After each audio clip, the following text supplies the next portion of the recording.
పడుకోనివ్వదు, తిననివ్వదు, ఇంట్లో ఉండనివ్వదు, సరిగా ఆడుకోనివ్వదు, స్కూల్కి వెళ్ళనివ్వదు, ఇలాంటి పనులు ఏమీ చేయనివ్వదు, బుద్ధిగా కూర్చొనివ్వదు. కొంతమంది పిల్లలు కూడా ఇళ్ళల్లో కానీ స్కూళ్ళల్లో కానీ చాలా గయ్యాలి వేషాలు వేస్తూ చాలా చెడ్డ పేరు తెచ్చుకుంటుంటారు కదా. ఏమో తెలియదు, ఎవరిని ఏ దురాత్మ ఎట్లా బాధిస్తుందో తెలియదు, ఎవరెవరిని ఏ దుష్టుడు ఎట్లా పీడిస్తున్నాడో తెలియదు. మనమేమనుకుంటామంటే ఈ పిల్లలు బాగా అల్లరి పిల్లలు, చెత్త పిల్లలని మనం అనుకుంటాం కదా. వాళ్ళకి రకరకాల పేర్లు పెడుతూ ఉంటాం, కానీ ఎవరెవరిని దుష్టుడు ఏ రకంగా వశపరుచుకొని బాధిస్తున్నాడో తెలియదు. ఇట్లాంటి పిల్లలు మనకు కనిపించినప్పుడు ఏం చేయాలంటే, ఏసే ఆ బిడ్డను స్వస్థపరచవా.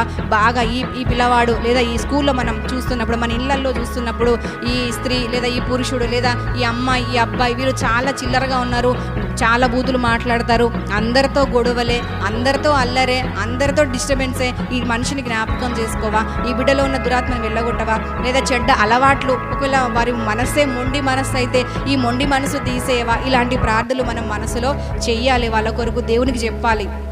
నేనైతే చేస్తా. ఎక్కడైనా గొడవ అవుతున్నప్పుడు నేను దూరం నుండి చూస్తూ ఆ గొడవ ఆగిపోయేలా సహాయం చేయవా యేసయ్య. ఆ కుటుంబాల మధ్యలో లేకపోతే ఆ ఫ్యామిలీస్ ఆ ఇంట్లో ఆ భార్య భర్తలే కావచ్చు, లైన్లో ఇంకెవరైనా కావచ్చు, ఇట్లాంటి గొడవలు నాకు కనిపిస్తున్నప్పుడు దేవా వాళ్ళకి సహాయం చేయవా, అక్కడ సమాధానం ఇవ్వ. ఎన్నోసార్లు ప్రార్థించిన ఇట్లా నేను. ఎవరైనా చిన్నపిల్లలు కూడా బాగా విపరీతంగా ఏడుస్తుంటే, వాళ్ళు నా పిల్లలు కాకపోయినా నేను ప్రార్థన చేస్తూ ఉంటాను. దేవా ఆ పిల్లలు ఎందుకు ఏడుస్తున్నారో, బయటికి మనకు చికాకు చేస్తున్నట్టు మంకు చేస్తున్నట్టు అనిపిస్తుంది, కానీ లోపల ఏ దురాత్మని పీడిస్తుందో, ఏదైనా అనారోగ్యం బాధిస్తుందో తెలియదు కదా.